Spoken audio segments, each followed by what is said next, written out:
Bene data bakundwa b'umwami Yesu Kristo, mwese abakurikira izi nyigisho tubahaye ikaze mu biganiro bya Saveur Divine. Ibi biganiro mu bitegurirwa n'abavugabutumwa bwiza batandukanye, akaba ari umuhamagaro ugendera ku ijambo ry'Imana byanditse mu gitabo cy'ubutumwa bwiza uko bwanditswe na Matayo ibice 24 umurongo wa 14. Kandi ubutumwa bwiza bw'ubwami buzigishwa mu isi yose ngo bube ubuhamya bwo guhamiriza amahanga yose, nibwo imperuka izaherako ize. Ibi biganiro mubikurikira ku channel ya YouTube yitwa Saveur Divine. Tubifurije kugubwa neza. Imana Data ari nayo So ibaha umugisha.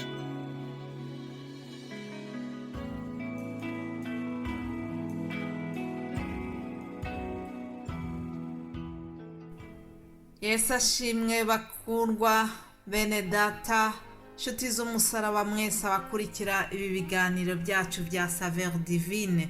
Ndabaramukije mu izina rya Yesu Kristo, umwami n'umukiza wacu. Amahoro atanga abane namwe mwese ndetse n'abanyu mwese aho muherereye mu mpande enye z'isi. Ndabaramukije n'umunezero, nshimira Imana yongeye kuduha uburyo bwiza bwo kongera kubonana, kuvugana mu buryo bw'ijambo. Ndizera yuko iyi weekend irangiye mwayibayemo neza, abari mu kazi cyangwa se abashoboye kuruhuka mwese aho muherereye ndetse no mu byo mukora. Mbasabiye umugisha utagabanije.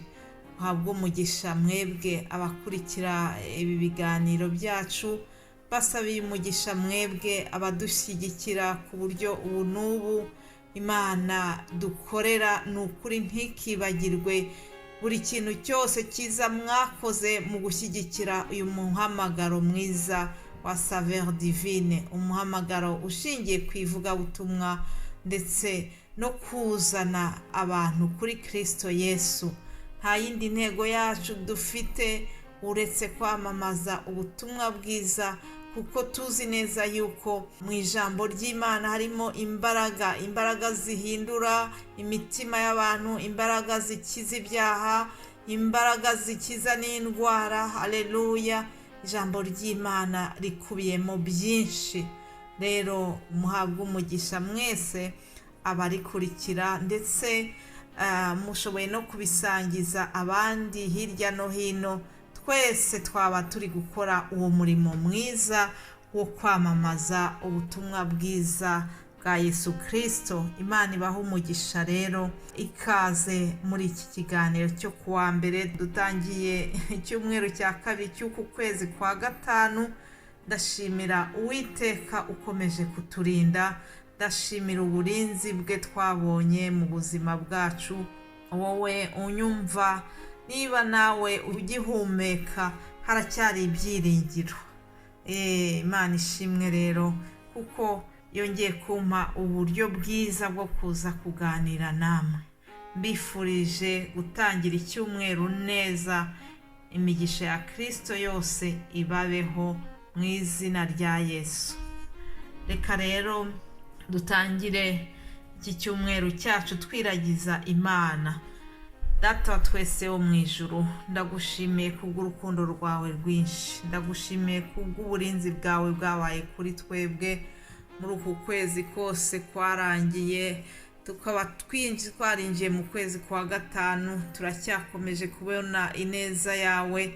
Njyewe ubwanjye nabonye ukuboko kwawe kuri njyewe.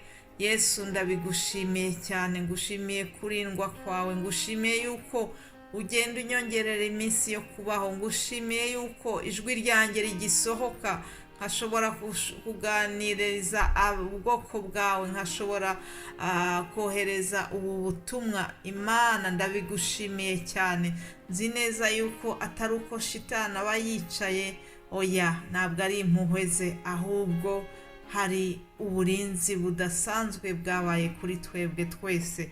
Rero mu gutangira icyumweru turagushimiye, dusengeye buri wese aho ari, dusabiye umugisha buri wese ugira icyo akora kugira ngo ubutumwa bwiza bwamamare. Yesu, buri wese umuha umugisha, komeze utugirire neza, kandi ni ukuri ari njyewe uvuga ndetse n'abandi banyumva, twese tuzi neza yuko uzaduhemba. Haleluya, Imana ishimwe. Turabigushimiye Yesu, tugushimiye yuko uzabana natwe muri iki cyumweru tugiye gutangira. Ndakuragiza gahunda zose zizakorwa muri ibi biganiro, buri wese uzavuga azavuge ayobowe nawe, Mwuka Wera azabane natwe mu buryo budasanzwe, kandi izi nyigisho twohereza, ijambo ryawe dutanga buri munsi, ujye uriherekeresha imirimo n'ibitangaza, kuko ni isezerano ryawe. Urakoze Data mwiza, ni mu izina rya Yesu Kristo tubisenze, amen. Nshuti z'umusaraba, abakurikira ibi biganiro, reka dukomeze dusangira amagambo makeya, aya magambo makeya dusoma muri Yohana 14 umurongo wa mbere. Ni amagambo Yesu yabwiye intumwa ze yaragiye gusubira mu ijuru, arababwira ngo ntimuhagarike imitima yanyu, mwizere Imana nanjye munyizere. Mu rugo rwa Data harimo amazu menshi, iyaba adahari mba mbibabwiye, kuko ngiye kubategurira ahanyu, kandi ubwo ngiye kubategurira ahanyu nzagaruka mbajyana iwanjye, ngo aho ndi namwe muzabeyo, kandi aho njya inzira murayizi. Haleluya, mbega isezerano ryiza. Yesu yabanye n'intumwa ze bamarana imyaka 3, hanyuma igihe kiragera yitegura kuzasubira kwa Data mu ijuru. Ariko mbere yuko asubirayo yagiye ategura intumwa ze, akababwira ati ntimuhagarike imitima, ubwo nzaba ngiye ntabwo muzamuzigaye mwenyine, ahubwo nzaboherereza Umwuka Wera. Yabasibwiye ko atazabasiga nk'imfubyi, arababwira ati nzabohereza Mwuka Wera, azabana namwe, ntabwo muzaba mwenyine. Hanyuma hano mw'iri jambo naho aje kubakomeza, kuko yarazi neza yuko igihe azaba bavanywemo bazahura n'ibibakomerera, bazahura n'ibibahagarika imitima, nk'uko natwe muri iki gihe tugenda duhura n'ibiduhungabanya.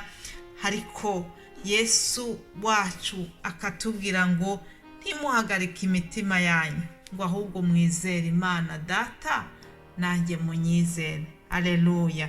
Uyu munsi mu gutangira iki cyumweru, wumve yuko Yesu nawe aje kuguhumuriza mu byo uri gucamo byose, akakubwira ngo ntuhagarike umutima ahubwo unyizere. Nuko rero Yesu ababwira impamvu badakwiye guhagarika umutima. Impamvu tubona hano ngo nuko mu rugo kwa Data harimo amazu menshi. Haleluya. Ndashimira Yesu ko hariho umurage mwiza yaduteguriye, tukaba tuzabona umwanya mwiza hariya mu ijuru kwa Data, ngo hariyo amazu menshi. Yewe niba udafite inzu hano muri iyi si, niba nta etaje wubatse, uhumure nshuti yanjye. Niba wizera Yesu Kristo nk'umwami n'umukiza wawe, kandi ukaba ugendera mu gukiranuka, akubikiye inzu nziza cyane isumba iyo wari kuza warawubatse hano muri iyi si. Haleluya. Ibyo ni ibyizero byanjye, ni ibyiringiro byanjye. Rero ndanezerewe kandi ndaharanira kugira ngo nzabe muri uwo mwanya, nzabe muri iyo nzu Yesu yanteguriye. Muri iki cyumweru tuzareba uburyo tugomba guharanira guhirimbana kugira ngo tuzabe muri iki kibanza Yesu yaduteguriye. Hari ibigomba gukorwa, hari imyiteguro tugomba kuzagira, uburyo tugomba kwitwara kugira ngo Yesu nazaza kugaruka, agarutse aje kutujyana, azasange twiteguye. Haleluya. Reka dusome mu Bafilipi igice cya 3 umurongo wa 14. Paulo aravuga ati ndamaranira kugeraho dutanguranwa, ngo mpabwe ingororano zo guhamagara kw'Imana muri Kristo Yesu kwavuye mu ijuru. Imana ishimwe.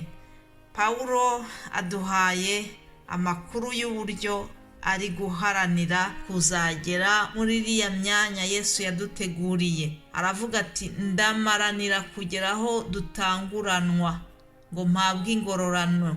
Ni ukuvuga ngo uyu mukozi w'Imana yari azi neza yuko ari umwitozo ukomeye. Iyo abantu batanguranwa buri wese agomba kwirukanka cyane kugira ngo agere ahantu habugenewe aho agomba guhabwa ingororano. Iyo umuntu wirukanse neza akagera kuri ligne d'arrivée niwe baha ingororano. Rero muri iki cyumweru tuzareba uburyo tugomba guharanira kuzabona iriya ngororano. Imana ibaha umugisha. Kwari ukugira ngo mbahe ijambo ry'urufunguzo. Muzi neza ko kuwa mbere ntabwo mu by'ukuri ndi umwigisha, ahubwo kuba ari ugufungura icyumweru, kandi ni ukuri Imana ibaha umugisha. Mbifurije kuzagira ibihe byiza mukurikirana ubutumwa bwiza bene data bazatugezaho. Yesu abaha umugisha. Amen.